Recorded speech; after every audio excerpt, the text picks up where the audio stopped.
is a D6 Generation Pip. Yeah, one of those dots on the side of a six-sided die. Yeah, a Pip. You know, a short Pip. Little something. Yeah, about anything gaming related. Sometimes featuring Craig, sometimes featuring Russ. We'll see what's coming up today.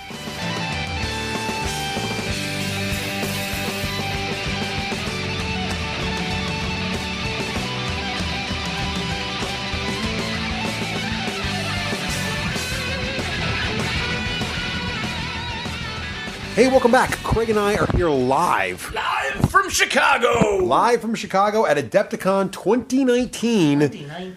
Still arguably our favorite con. Not arguably. Without a doubt, our favorite con. We are, no matter how many board games you make me play, miniatures gamers at heart. And this is my favorite con, bar none, in the world. It is a fantastic con, and it's really fun to watch Adepticon sort of grow year over year. But tonight we're going to talk about, not Adepticon, although I'm sure we'll hint about it now and then. Oh, yes. But we've been really excited, I've been particularly excited about the brand new Battletech boxes that come out recently. And I've been tweeting about them a little bit over the last month or so. The folks at Catalyst Game Labs, friends of the show for a long time, they sent us over the new copy of both the Battletech Beginner's Box and the brand new Battletech full game box, I think called the Advanced Game. And then they also sent us one of the really beautiful new neoprene mats. Yep. And these neoprene mats, so in the Battletech boxes, you get everything you need to play in terms of the fold-out sort of it's a paper mat, and then you get tokens you can put on there for terrain. You get both. In both boxes, and more about this in a second, you get nice plastic mechs. Craig, what do you think about the new plastic mechs? To be honest, I've never been a big fan. I love the fiction and the fluff, and I should say that. Some of my favorite books in high school were the core story arc of Battletech, and they have survived in my library through the ages. I love the story. I know the families. I know the background and the political intrigue and everything. The miniatures never really did it for me. These miniatures, I think, are my favorite iterations, however. There's a lot of nice detail. There's really been some effort to make some really dynamic poses.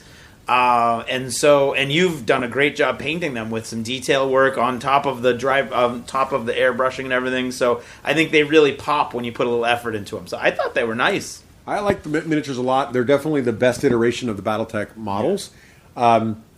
And you do get, I believe it's 6 in the advanced game, or is it 8? I'm going to go check now. I want to go look because I don't want to lie about this. So there's there's 8 plastic miniatures in the advanced game, and there are 2 in the basic game. But the basic game also comes with plenty of little standee cardboard ones, so you have plenty of mech options. But what's great about it is that the neoprene mat's fantastic because it really brings the game to the next level in terms of it's still got the hexes on it, but it's just beautifully colored. It's got pre-assigned terrain. It calls out the light, heavy woods, the different levels. So you can just roll the neoprene mat and start playing. But here at Adepticon, a couple things are happening that got us excited. So I wanted to bring Battletech to Adepticon and try it out. I always run into friends that I've seen here over the years. It's my only chance to interact with them and play with them, and I like to bring some games from home.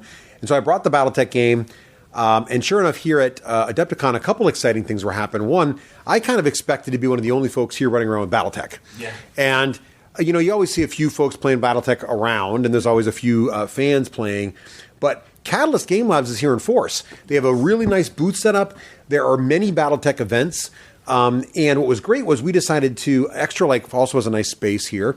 And so we're looking forward to this Saturday at 11 o'clock running a big Song of Ice and Fire event for the Extra Life tables. So this is going to be going live the Friday before. So you happen to listen to this and you happen to be hanging out at Adepticon. I don't know why you're listening to our podcast when you're at Adepticon, but if you are, ridiculous. Swing by on Saturday morning. But in any case, so Battletech here is in major force and they're selling like hotcakes. You're seeing the boxes everywhere.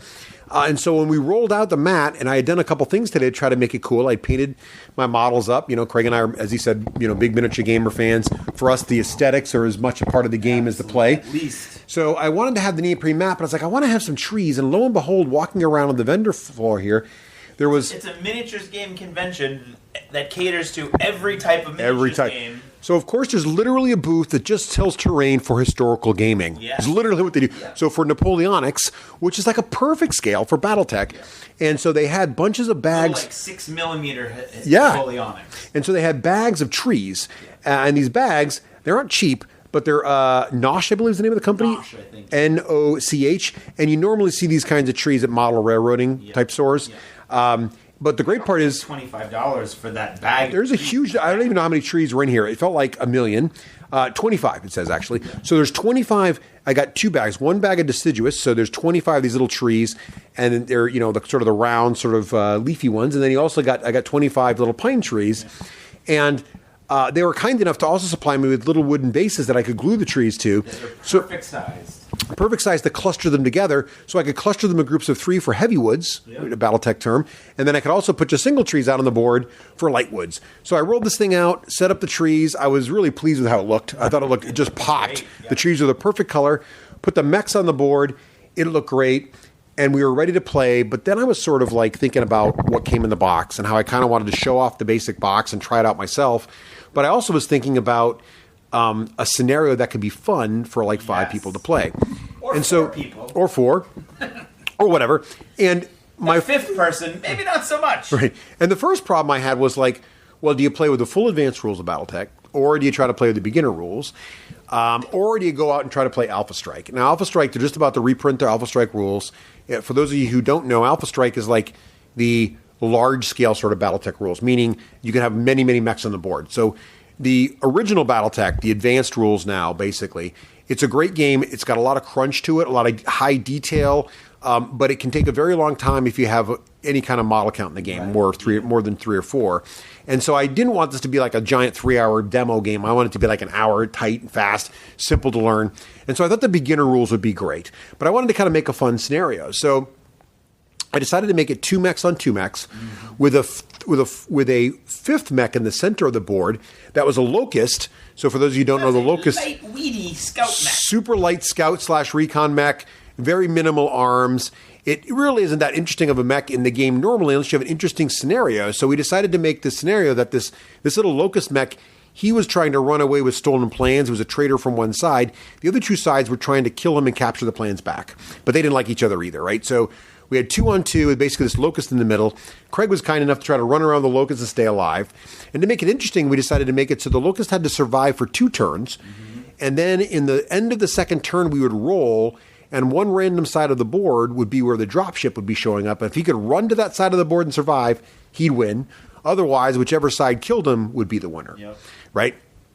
That's pretty much the scenario. Yep. Seemed like an interesting idea. And the other couple things that are cool, in the basic box, you also get Mech Warrior pilot cards. These cards enhance your Mech Warrior's ability and give you some special rules. And so I gave one of those cards to the Locust, and this was a terrain master, which meant that he could run through the woods without suffering as much movement penalties. Technically, it's a she. Sorry. Yeah. And she also had the capability, she was harder to hit in the woods than even normal, which was really great for this scenario. So it was covered with trees. So Craig's running his little Locust in and out, and his, shot at by 4 medium and heavy mechs. Yeah, and his female Mech Morius was just running around, dodging it. And actually, both games ended up being quite close. They were very the first game, literally, the Locust got to the edge of the board, barely survived a round of shooting, and got away. Yep. And the second game, the place the drop pod came down was very fortunate for Craig. Yeah. So he decided to be magnanimous to the players and said, well, let's make it the other side of the board for fun. Yeah. And that proved to be a bit too kind. Yes. And the little... Not really. I mean, it was one lucky shot. Right. Like, the last shot at me took out my leg. So, long story short, we had a blast. I think all the players had the blast. Yep. It was really fun. It was People were stopping me in the whole time. checking it out. It looked fantastic on the table. But what was really fun is people were checking it out that hadn't played Battletech in years, finding the nostalgia. Another couple of younger gamers who watched the end of our first game had just bought their own copy and said, hey, can we try out now and learn the rules too? And they fell in love. They were like, so it was bringing it to a new generation. And I think what's nice about the basic rules, and Craig and I were talking about this afterwards, it's like, did we miss the advanced rules? And I found myself saying several times, oh, you should try the advanced game because this and that. But in the end, I really like the speed and simplicity of this. It was great. It was fast. It was brutal. It was everything that you're looking for, really, in a modern skirmish miniatures game. So I mean, you had 5 people playing, right? And it was less than an hour to do the whole mission. It was probably like 40, 45 minutes. And it felt clean, and I mean, I understand the standard rules haven't changed much over the years, other than the packaging and the way that they're trying to teach you, and a couple acronyms and things like that. But the starter rules felt more modern for some reason. And you got the card, and you're filling in the damage, which I remember doing when we were in high school. But you had those tear out sheets and things like that. But I don't know. It seemed faster. You weren't. I mean, I felt like I was missing the heat. You know, I felt like I was missing a couple times. I was like, oh, no way would you have been able to make that pilot check, that pilot skill check. Right. But it went so fast. I think in the long run, do you miss it? Is it worth it? Yeah. For bogging that game down and making that 45-minute game a 4-hour game. Right. And so to Craig's point there, I think we might be worth going quickly through. Yeah. What's the basic game of Battletech from a mechanics point of view? And for those of you who remember classic Battletech, I'll try to highlight what's missing. And for those who've never played Battletech before, this could be a very short D6G sort of very brief rules primer. Very brief. So, a primer. So, Craig mentioned one thing that I really like about the basic set, and it actually makes me not like the advanced set as much. So you're listening to Catalyst Game Labs, we need more of these cool cards. Yeah. So in the beginner box only, not the advanced box, in the beginner box, it comes with a bunch of these really cool, lightly laminated Battletech mech cards. Each of these cards has fantastic artwork for the different mechs.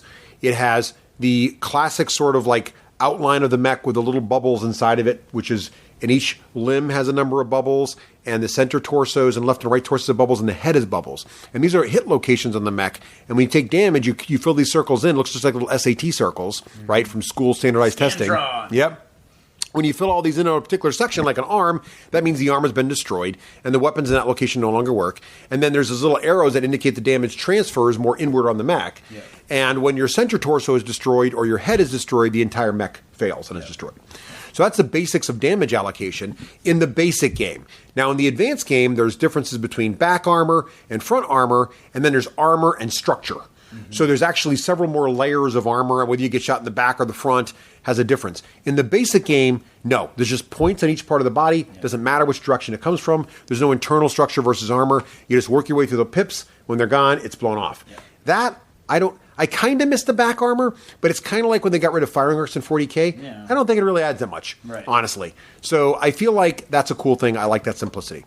But these semi-limited cards, you can use a dry erase marker right on them. Mark your circles as you get hit. The stats, all the cards weapons, have all the stats. You need the movement points. For your weapon stats, everything you need, and you can, because it's fully laminated, you can mark next to the weapon ammo how much ammo you used. We didn't do that, but you're supposed to in the basic game. And what's cool on the back of these cards is either beautiful artwork or fluff about the mech as well. So it's a great, great card. The advanced game has the old black and white cards that you fill out the parts, the old black and white sort of sheets that you fill out, because you can customize and build your own mechs from the ground up, which is neat. But these cards are so beautiful, and I think that's what makes the game feel modern. That's much more modern. I think without those cards, the modernness goes away. So I would pay lots of money to have the entire range of mechs available in those beginner-type cards. So I love that. And that, to me, got me excited to play the game. Mm-hmm. So I love those cards. So it comes with those. And basically, in your turn, it's pretty simple. There's an initiative phase, so both sides roll initiative. Then there's the movement phase. Both sides are going to do all their movement, and the movement is integrated, and it's reverse initiative order. So the person who wins initiative goes last, which gives them the tactical option to see what everybody else is doing before they move their mech. So basically, though, what happens is if I'm playing 2 mechs and Craig's playing 2 mechs, and I win initiative, Craig's going to move one of his mechs.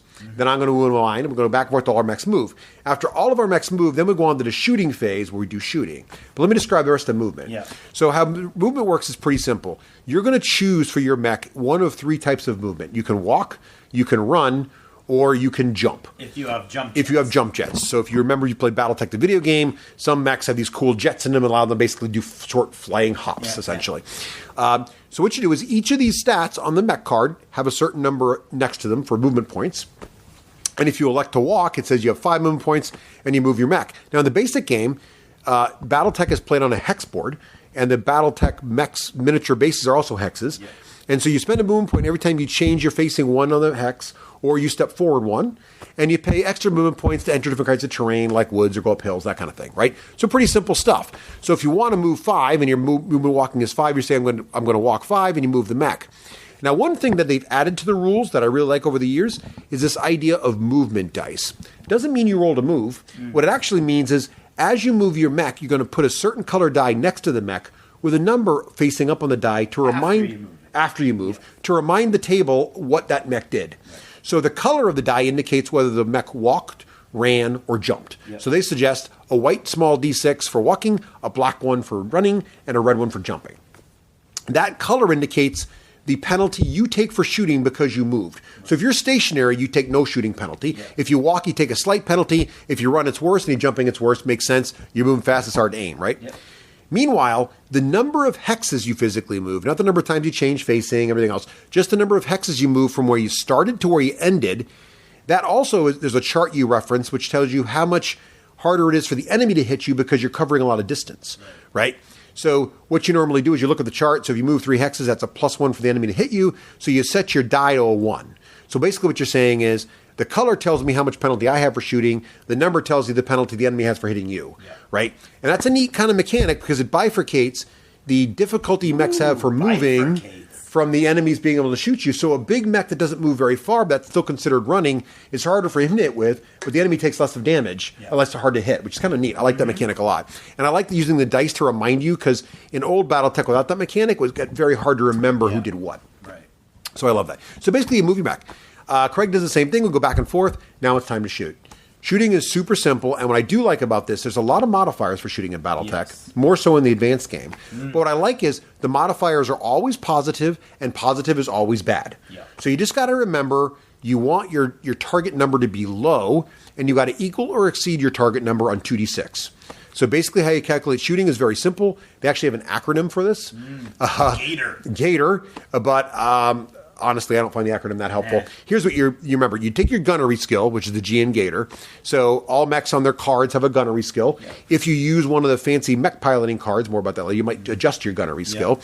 So your gunnery skill in the base game is 4 to start. So you need, basically it's a 4 to start. Then you're going to look at the modifiers for all that movement I described. So if you walked, it's a +1. So you look at the color of your die. If you walk, it's a +1 to hit, which is bad.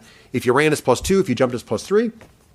Then you look at your target's die that's next to them, and whatever numbers on that die is an additional plus, right? So if you walk, it's +1. Let's say your target moved far enough where he's got a +2 modifier to hit. Now it's +3. You add that to the gunnery skill. I needed to roll a 7.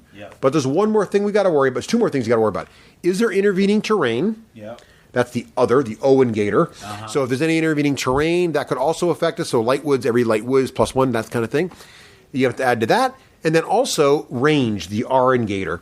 So what's nice, and Craig noted this, on these really cool laminated cards, each of your weapon is listed, the range brackets are listed, and the modifier above the range bracket is listed. So you look at your weapon. You basically have everything you need. Everything you need on that card. It's super easy to teach the game, right? I mean, everybody's figured the game out like after one turn. Oh, yeah.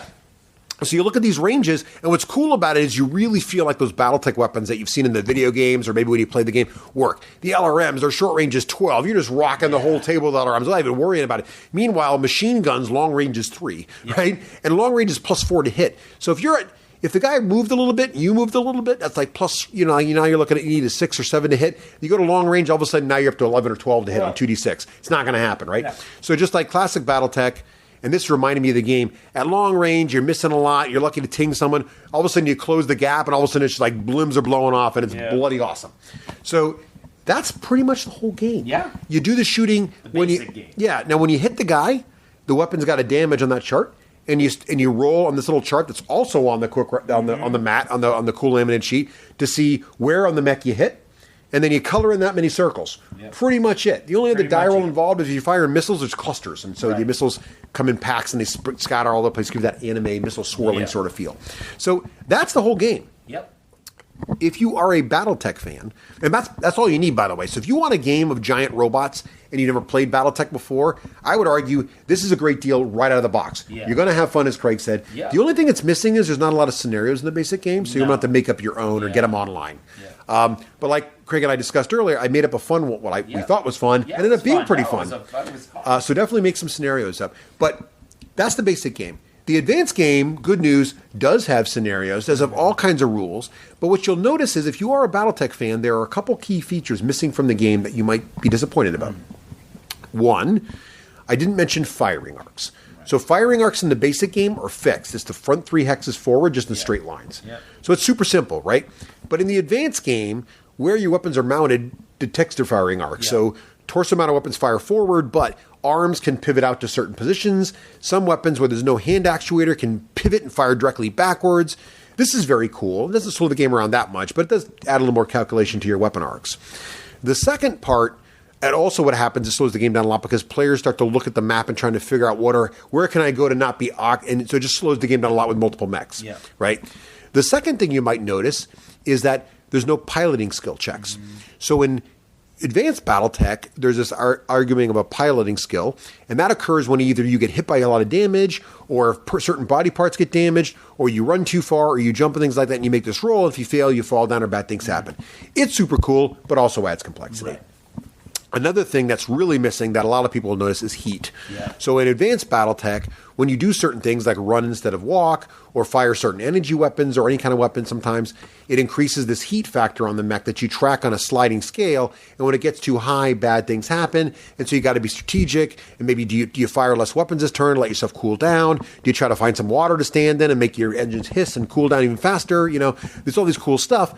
But it does add a lot of complexity. And Craig and I were debating, like, do you really miss it? Right. I don't know. But it's rough. I don't miss spending 4 hours to play this game without covering a lot of territory or killing a lot of. I mean, but I can't pinpoint what parts of that stretching that game to 4 hours. So I mean, heat is so integral to my memory of this game back 25 years ago or whatever it was, but. But I look at it and I'm like, the other thing that's missing is torso twisting. So this idea that you can be facing your torso one way while you walk another way. And I remember you have these little markers that keep track of which way you're torsoing and everything. And I'm just like, I don't know. Here's the thing. That was fun. That basic game with that relatively simple scenario with 5 players each running a mech, all being taught. We played it in an hour and everybody had a blast and people were walking by having a good time. And what does the basic game cost? $20? 15 or 20. It's cheap. It's only 2 plastic plastic mechs. mechs. You got some standard. So the advanced mechs are nice, but you can also, there's other, Battletech mechs have been around a while. You can get boxes of them too. But I would tell you, man, it's a pretty good deal. And it's a fun game out of the box like that. And if you've never played Battletech before, you don't know what you're missing. And Craig and I are literally trying to debate, is less more in this case? Is maybe the way you upgrade Battletech, slice the advanced rules into addable components that you decide what to add. Because I was debating with Craig, like, I kind of feel like heat might be cool to sneak back in, and maybe piloting skill checks. Would that slow the game down a lot? I don't know. Or I feel like one thing you said that would probably be something that you cut by the wayside first would be all the critical damage and things like that. So tracking the critical damage and tracking the effects of the critical damage. That's another thing that happens. So in the basic game, there's no critical damage. You just got to blow an arm off, and then bad things happen when your arms are blown off, and bad things happen when your legs are blown off, things like that. In the advanced game, I think it's when you roll boxcars. Because I remember I used to apply this thing called the chameleon effect. It was a chameleon mech I made, which was covered with machine guns. That's all it had. Machine guns do crap for damage, but you'd have 10 of them. So you'd make it roll 10 attacks. And you're hoping to see the boxcars. Because when you get boxcars, it's a critical and systems fail. So it's kind of like you just throw them for the lucky hits. And it's cool, but the problem is it slows the game down a lot. And so I feel like just having arms blown off is critical enough. You know, it felt critical. So I don't know. To me, it felt like Battletech. The PPCs were flying. Armor was peeling off. You were scared of the right weapons. L arms are working, and we were still rolling from mistile clusters, so the anime was spreading around. It felt like Battletech. I didn't miss anything. No. I don't know. To kind of reiterate where I am coming down after having played the game now twice. I've always wanted to love Battletech. I love the books, like I said. I love the stories, and I've always wanted to love the game. And I've bought it every iteration, and then either didn't play it at all, or played it once and was like, "Oh, that's right, that's why." It overstays its welcome by hours. Right. And now all of a sudden, here's this version with cooler models and the mat with the trees and everything. I mean, 1 or 2 cool sci-fi buildings, I think, and you're good to go. It'll look even cooler.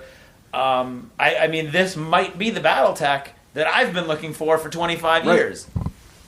And I feel like you could, if there are pieces you love, I feel like you could pull them out and add them in. But here's my biggest problem. I love those laminated cards. Yes. And I really want to just use those. Yeah. So I have 2 problems now. One, because this is the basic set, I find it highly unlikely they'll make laminated cards for all the mech line. Right. So dear Catalyst, please do that. 2, it's harder to, I could add heat though, because I could just record the heat right on the card. Right. Yeah. So, in fact, we do that because you can record ammo losses on the card. And we had a fun rule where since everybody's going to kill the locust this turn, we start recording. Which is like, who could do the most total damage in a turn to get the locust win, right? Which is fun. So I feel like, there's magic in this somewhere. I really like the basic game, and I almost feel like you take the basic game, you peel a couple things. There's going to be people out there who are like, Advanced Battletech is the only way to play it. That's fine. It's still out there. Absolutely. I would say I want the ability to add a few rules from the advanced game, maybe. Right. But I'm also excited to try the new Alpha Strike, where you can go to like 15 or 20 mechs and still play in an hour or 2. Right. That to me seems like it's going to be awesome. And they've sort of previewed some of the Alpha Strike cards in the new advanced game. And I think their thinking is that might be, and I was talking to some of the Catalyst guys today, and they were talking about there's a new printing of Alpha Strike rules. Right now, they're only digitally available. Right. So that looks exciting to me too. So I feel like there's a good chance here, and I'm hopeful that it does well here at Adepticon. They've got a lot of events going on. Yeah. They're here in force, and I wish them well because I'm really enjoying it. And I think we're going to play some more tomorrow at Extra Life. I think so, yeah. I had fun. I want to play some more. So awesome. So if you're here at Adepticon, say hi to us in the Extra Life area. We'll be playing Battletech tomorrow, and on Saturday... Tell Russ he has to buy some buildings. I need some... I think Monster Apocalypse buildings might be the perfect size for Battletech, Greg. They might be. I got some shopping to do in the Privateer Press booth. All right. Well, there you have it. Live from Adepticon. We're going to be recording another episode after the Song of Ice and Fire game. We'll let you how that goes a little later this weekend. Pippin'. We be pippin'.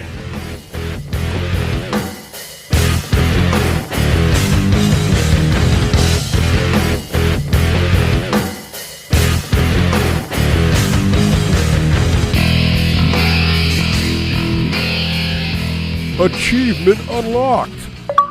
You've made it to the end of another D6 Generation episode, the podcast whose humor has universally been acclaimed as not too horrible. Please let us know what you thought of the show by emailing us at info@the d6generation.com. If for some inexplicable reason you actually enjoyed this show, you can help others find out about it by leaving positive reviews on iTunes. Thanks for listening and happy gaming.